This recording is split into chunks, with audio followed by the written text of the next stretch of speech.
السلام علیکم ناظرین، میں آپ کا میزبان ابو سفیان مومن ٹائم سے میڈیا میں آپ کا خیر مقدم ہے۔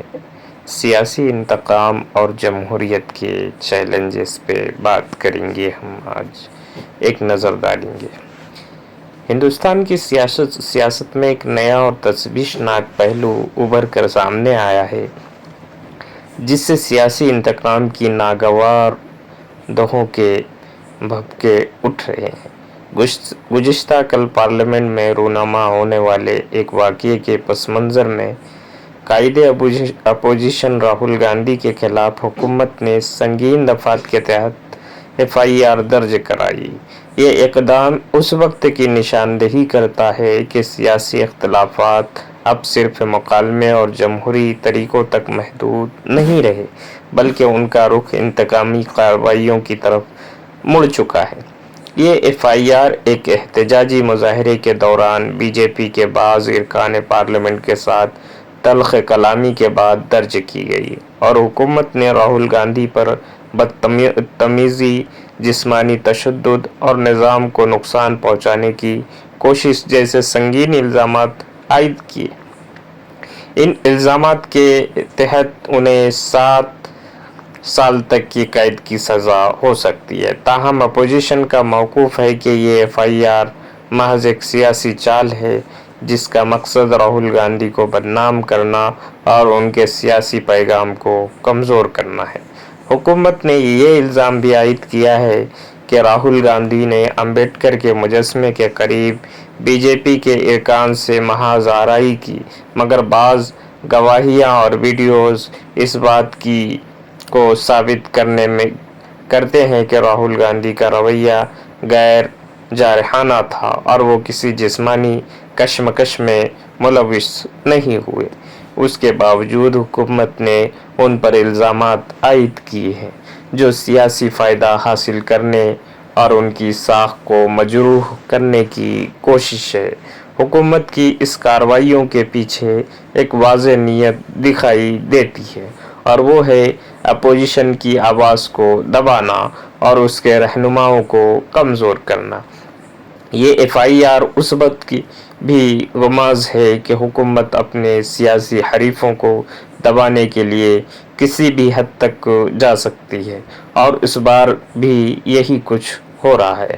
کانگریس نے اس FIR کو ایک اعزاز کے طور پر پیش کیا ہے اور کہا ہے کہ یہ راہل گاندھی کے لیے بابا صاحب امبیڈکر کی وراثت کے دفاع میں مضبوط موقف اختیار کرنے کا موقع ہے۔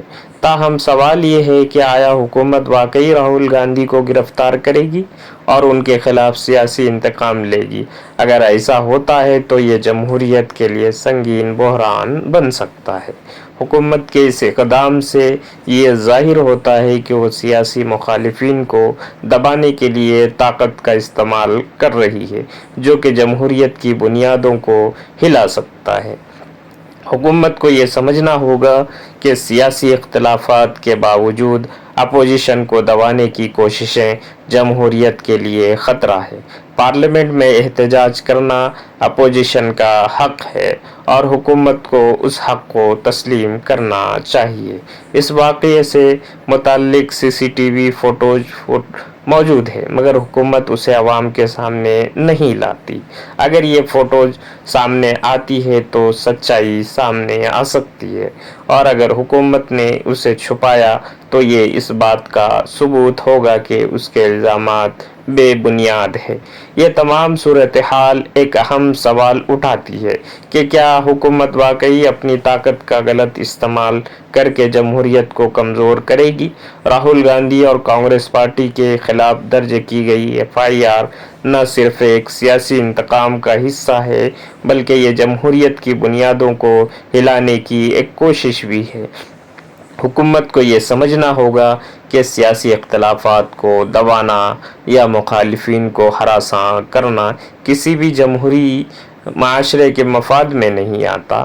سیاسی میدان میں احتجاج کرنا اور اپنے حقوق کے لیے آواز اٹھانا اپوزیشن کا حق ہے، اور اس حق کو سلب کرنے سے حکومت خود اپنے اقدامات کی قانونی اور اخلاقی حیثیت کو کمزور کر دیتی ہے۔ اگر یہ الزامات بے بنیاد ہے اور حکومت نے سچائی کو چھپانے کی کوشش کی تو یہ نہ صرف ان الزامات کی حقیقت کو بے نقاب کرے گا بلکہ یہ بھی واضح کرے گا کہ جمہوریت کو کچلنے کی کوششیں کس طرح کے خطرات پیدا کر سکتی ہیں۔ ایسی کوششیں نہ صرف جمہوریت کے روح کو نقصان پہنچاتی ہیں بلکہ ملک کے ساکھ کو بھی بین الاقوامی سطح پر داغدار کرتی ہیں۔ لہٰذا اس صورتحال کو محض سیاسی لڑائی یا انتقامی کارروائی کے طور پر نہیں دیکھا جانا چاہیے۔ یہ جمہوریت کی حقیقت اور اس کے مستقبل کے لیے ایک سنگین انتباہ ہے۔ حکومت کو چاہیے کہ وہ اپنی طاقت کا استعمال جمہوری اصولوں کے تحت کرے اور اپوزیشن کے حق احتجاج اور آزادی اظہار کو تسلیم کرے تاکہ ملک کی جمہوریت محفوظ رہ سکے۔ جزاک اللہ خیر۔